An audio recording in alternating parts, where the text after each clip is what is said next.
pagtuturo sa panibagong buhay, naranasan ko sa amin. Salamat ng Master sa buhay sa natin natin Diyos. Hindi natin pagdating ng Diyos sa ating mga Diyos as mga kailan sa pagkakaling sa Jesus. Amen. Mga kapatid, bago po tayo mag-breakfast at bago tayo maligo o mag-ano po, no? Paano po natin, sa taong 2023, ano yung pinatunayan ni Lord sa buhay ko? Po, kahit one word lang, o kung gusto nyo isang phrase na ganyan, simulan po natin kay Sister Nika. Sa 2020, noong 2023, paano mo pahigit na nakilala ang Diyos sa buhay mo? O ano yung bagay na na-reveal ni Lord, nakatangian niya sa buhay mo? Ano yung highlights na ito ka Lord sa buhay ko? Parang maging personal natin sa atin.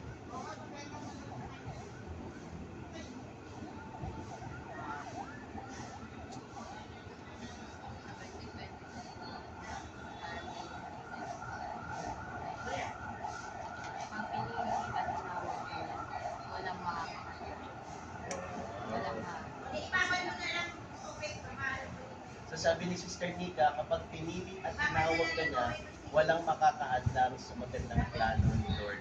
Amen. Palakpakan natin ang Diyos sa buhay ni Sister Nika. Kay Elder Will. Sa akin lang, akin naman sa noong 2023, hinayang ng Diyos sa akin na bilang isang lingkod niya ng ang nakita ko binigay sa akin na wisdom ay marunong ka magpakuha. Marunong ka magpakuha. Yung kasi ang Diyos hindi kailangan na paglimatan kayo. Pag-ano ka lang, magpakubaba ka sa lahat ng bagay. Amen. So pagpapakababa, sabi nga sa Bible, di ba? Ang sino man nagpapakababa ay tinataas ng Diyos at ang sino man nagpamakataas, siyang binababa ng ating Panginoon. Deaconess Chris, sa inyo po. Sa akin po, sa akin po, powerful siya kasi naranasan ko sa loob ng powerful siya kasi anumang mga pagsubok na pinagdadaanan natin sa bawat isa sa atin, pag nagtiwala ka sa Panginoon, lahat yun ay susolusyonan niya. Kaya yung mga bagay na hindi abot ng iyong isipan, ibibigay niya. So ang Diyos ay Deaconess Chris. Amen. Deaconess Vilma. Na kung saan mas marami ka pang taong makikilala tapos hindi mo in-expect na pag wala sa isip mo na mapupunta ka pala doon. Bakit? May plano sa'yo ang Lord, di ba? Kasi hindi ko naman na-expect kagaya sinasabi ko palagi, hindi ako nag-apply, bakit tinanggap ka doon? Kasi may plano ang Lord sa buhay mo. Hindi nga po, accounting sharing na lang. So ngayon,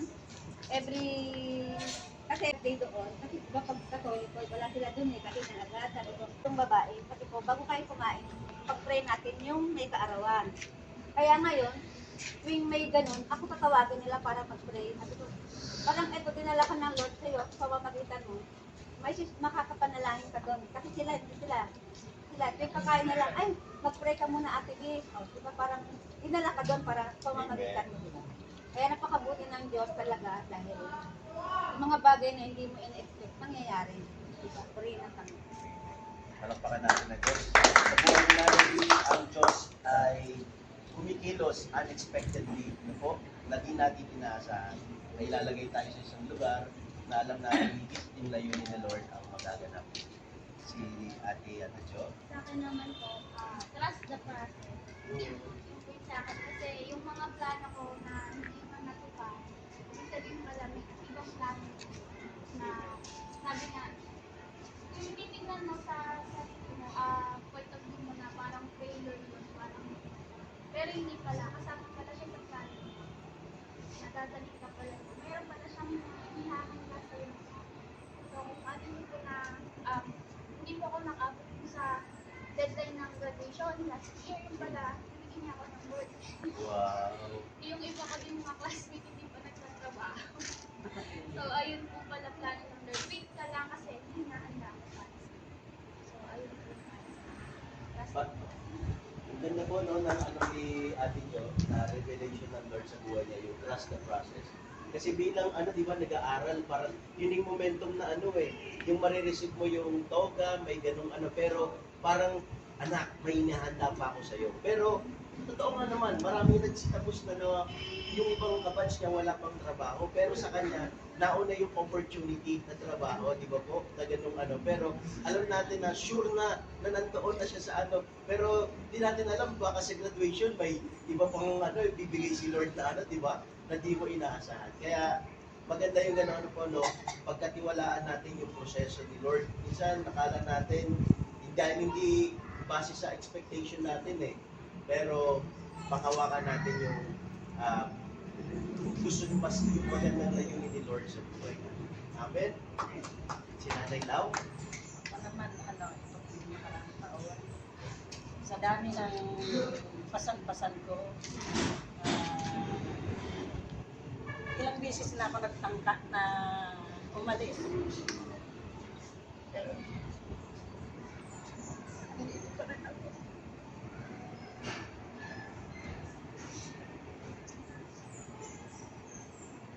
Kaya ang Diyos talaga, pagka, kanya, talagang ibabalik at ibabalik ka. Kahit napakarami kong hindi nagagamit na may simbahan, mas alili. Dahil mas kalagayan ko. Akala niyo lang kasi masaya ako. Pero, sabi ko lang, ang pinagdadaanan ko siguro yung pinagdadaanan ko. Pero salamat sa Diyos. Ito kasama niyo. Na ilang beses na ako nagbalak na umiwalay.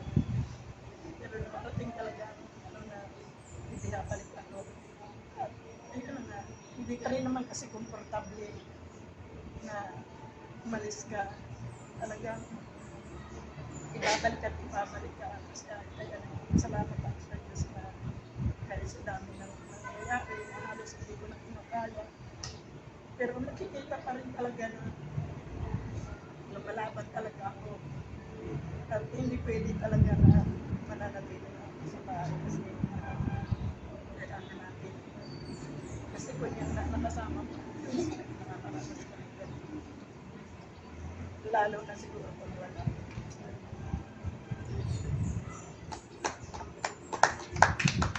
Malalim na yung ano po, no? Pero rest assured na may higit na may ano po, no? Magandang layunin at plano sa Lord kung bakit po na-allow po na yan bago po na kami sa Zion, patuloy po kami kasama sa kanila. Amen. Si Nanay ko na Makaraang taon, hindi ko nagagawa pero hindi ako inaayaan ng Diyos na manahin kami sa amin. Ang Diyos pa rin ang umagabay, nagkaroon ako ng problema, pero ang Panginoon, hindi man lang nagpapagaan. Kaya salamat talaga ako sa Diyos. Kahit patong-patong yung aking nararanasan ng problema, pero ang Panginoon, andyan pa rin. Pero talagang yung mga gawain talaga sa simbahan. The Bluetooth device is ready to pair. Yan pa rin ang problema ko. Salamat at dito pa rin ako. Hindi ako mas napapala. praise God. Buhay ni Nanay Cora, makikita talaga natin na ang Diyos ay patuloy na nagkikilos sa kanya. At malaking encouragement din po yung kanyang mga apo ay nakasama rin po natin po sa gawain ng Panginoon. Kaya yun po yung patuloy natin na ilalapit sa Panginoon. Kay Nanay, at kayo na patunayan ng taong sa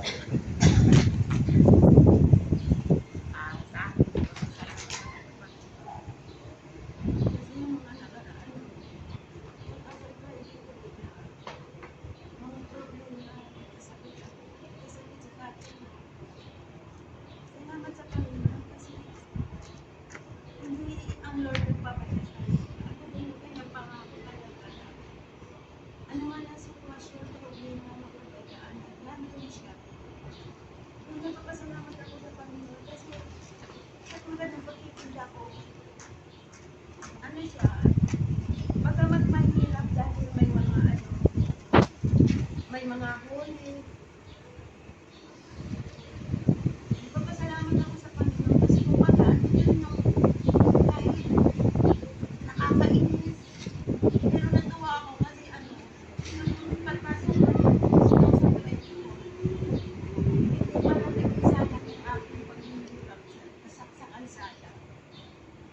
Hindi ko man masabi na ito lahat ng mga gamit ay napunta rin dahil doon sa kalsada, pero kaurugan ang siguro mga 3% talaga na dahil ito sa kalsada ko nakuha ng mga alaman sa buhay. Talagang nakapundar ako ng ganito, kaya ang Diyos talagang ando doon yung pangako niya na kahit man mahirap, pagka napagtsagaan mo talaga, talagang makukuha mo din pala yung lumit mo. Kaya nagpapasalamat ako sa Panginoon at pinapatatansin niya ako. Kasi katulad ngayon na hindi naman sabihin ko na pagka hindi ako nagtinda siguro magugulog ako. Hindi naman din siguro. Pero sabi ko, pinaglalaban ko rin tulad ng mga iba ng mga leaders ko doon. Paano na lang kung hindi magtitinda? Na saan kami kukuha ng pangangailangan din natin sa pang-araw-araw. Kaya sabi ko, hindi pa naging bawal noon at hindi pa siya naging kapitan noon, doon na kami nagtitinda. Bakit hindi mo kita tinayaan doon? Hindi naman kami nakakasya sa kalsada. Sabi ko, magpupunta tayo doon kay kapitan para kausapin natin. Kasi paano na lang din? Natulad, ako pwede naman ako hindi naman din kahit paano siguro makain naman kami. Ang iba na yun talaga pinaasahan nila, kaya yun din ang pakiusap ng iba na paano yun natin sa iyo, magtitinda ka pa ba kung kahit? Sabi ko, siyempre magtitinda pa rin tayo kasi yan yung tayo. Isa yun na pinasasalamat ko sa Panginoon na yung katapatan ba ni Lord na talagang tunay ang kanyang pangako na ando dun yung patatatagin tayo, manampalataya lang talaga tayo sa kanya. Kasi ando dun yung pangako na hindi tayo papabayaan. Ano man yung mga alalahanin natin, talagang ipinaprovide naman natin doon. Kaya nagpapasalamat ako talaga sa Panginoon kasi yung mga bagay na hindi ko akalain. Ibig sabihin, nangyari sa buhay ko na talagang ang Diyos ay tapat talaga sa buhay namin, pamilya namin.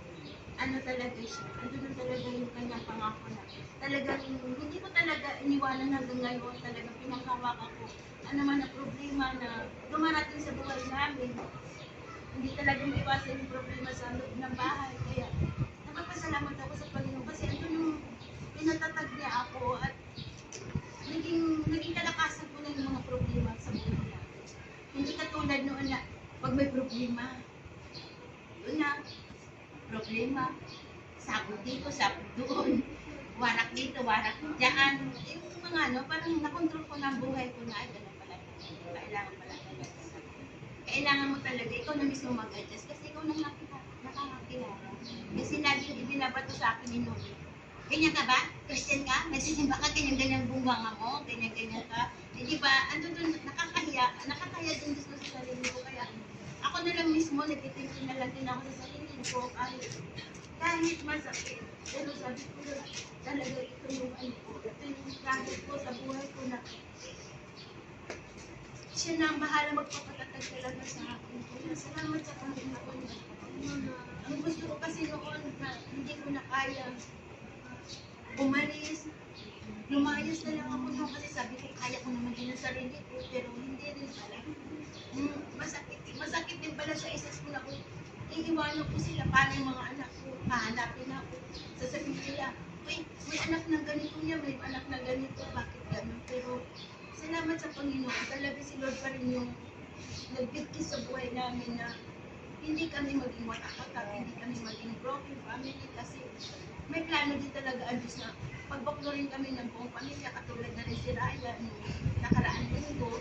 Natuwa ako sa kanya kasi umatin na siya sa linggo, umatin na siya ng pagsamba. Kaya sabi ko rin, patuloy na makakilala ka sa Panginoon kasi kumbaga once na talagang maghukom si Lord, talaga sabi ko, may iwan ka talaga. Hindi ka namin magiging kasama kasi ikaw lang ang ayaw magsimba sa atin, sabi ko. Kaya kailangan kilalanin mo si Kristo sa buhay mo na manatili tayo sa presensya ni Lord. Kaya daw, andun tayo talagang sumunod sa kanyang kalooban. Kaya salamat sa Panginoon na halos buong pamilya na rin kami talaga nakakilala na sa Panginoon. Yun din talaga ang ano ko sa Panginoon. Lord, ang buong pamilya ko talaga nawa, Panginoon na pagkaisahin mo kami at buklurin mo kami sa biyaya ko talaga. Kaya salamat sa Panginoon at pinupuri ka na. Pinupuri ko siya at pinasasalamatan ng buong puso. Nagdalakad sa kanya.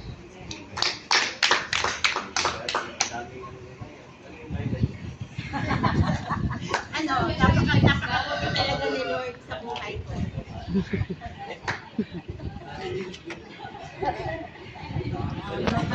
Nasasaya lang kayo.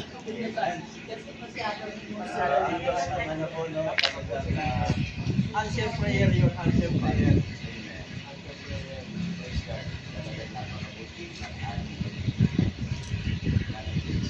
Sa akin po yung kanta kami. Pwede nga po ang Diyos ay napakalaking.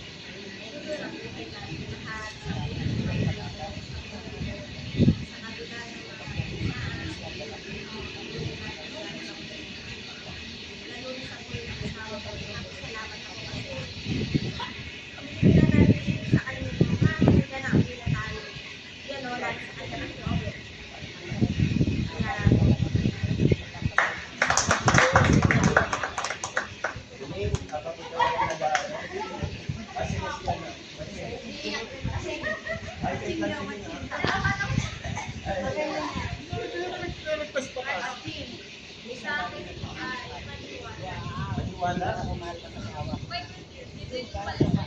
Maniwala po kasi po,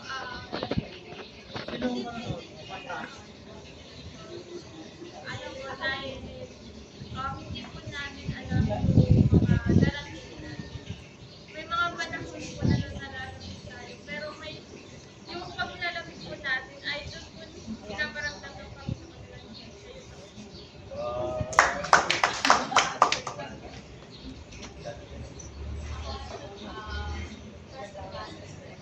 That's the process. Pares yan. Kasi ano,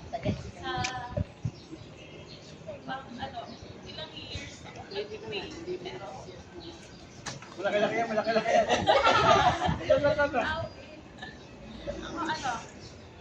ilang Malaki-laki bigay mo kasi pero kasama si Pun dyan. sabi ko sabi nga ni Lord talagang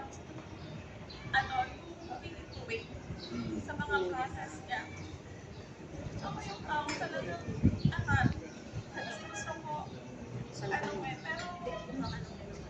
hindi yun yung nais ni Lord kasi sabi nga talagang naniniwala ka sa akin bilang ama na tagapagligtas. Dapat talaga i-ano mo sa akin yung ibigay kasi hindi na yung laban hindi ko yung laban ng Panginoon yun. Kaya siguro dahil sa ako talaga ano ako sa sarili ko alam ko na kaya ko. Alam ko na yung yung sarili ko lang yung inaano ko pero ay yung ginano sa akin ni Lord na talaga yung ipagkatiwala sa Kanya at saka yung willing to wait sa lahat ng hihingan.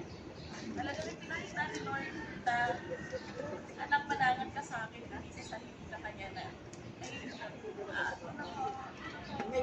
ay yung ginano sa akin ng Panginoon na talaga Lord, ikaw yung Panginoon ko pero nandun yung pagiging matigas ko kasi alam ko sa kaya pero talagang ayun yung pagpapalo ni Lord na anak magtiwala ka sa akin yung process ko na na-amaze ako sa Panginoon kasi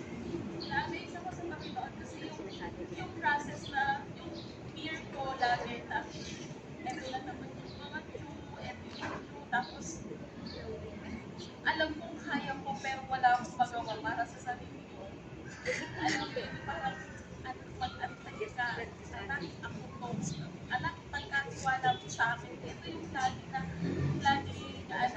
yung lagi gusto ituro sa akin, Lord. Sa libo ko, pero yung alam ko yung kapasidad na sa sarili ko, pero inalis ako ni Lord sa ganung sitwasyon. Talagang pinakita ni Lord na anak, hindi ikaw yung lumalaban. Ako yung nalaban para sa iyo. Talagang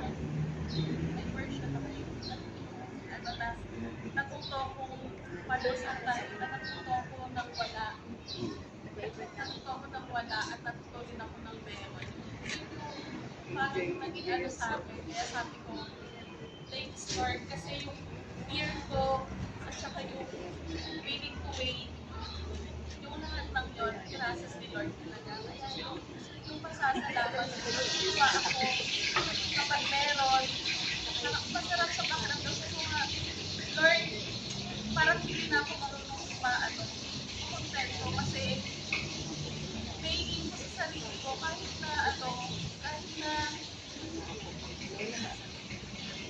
nagutong na kami. Na kahit na yung yung pinaka-mahirap, alam ko, kaya ko, pero yung Lord yung talaga. Naalis niya ako sa ganung sitwasyon na Trust the process. ayun yung ko, yung pinaka-weak year ko na trust the process at saka talagang bigay ko kay Lord lahat ng burden.